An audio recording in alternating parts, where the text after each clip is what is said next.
Mga kahuwan, panoorin ang video na ito upang alamin ang pinaka-latest na balita tungkol sa lagay ng panahon at bagyo update today. Isang mainit na Friday at unang araw po ng Marso sa ating lahat. Ngayong Marso po is mababa pa rin ang tsansa na nagkakaroon tayo ng mga bagyo pero posible pa rin po ito.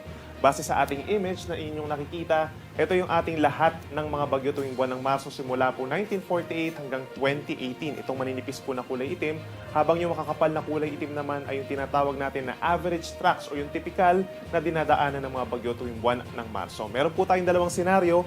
Una na dyan, yung mga nabubuong bagyo po dito sa may Pacific Ocean, pumapasok ng ating Philippine Area of Responsibility at nagre-recurve or lumilihis po ng direksyon palayo muli sa ating bansa. So hindi siya nagla-landfall.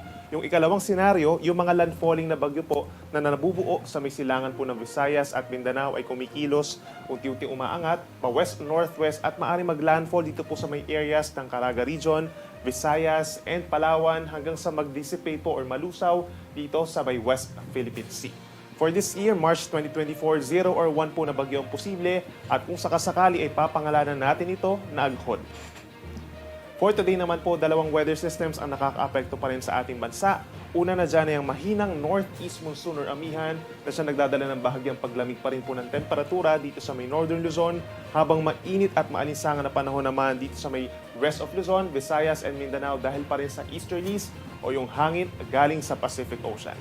Based naman sa ating latest satellite animation, meron tayong mga cloud clusters or kumpol ng ulap dito sa may southern portion ng ating bansa. Subalit wala sa mga ito ay nakikita natin na magiging bagyo.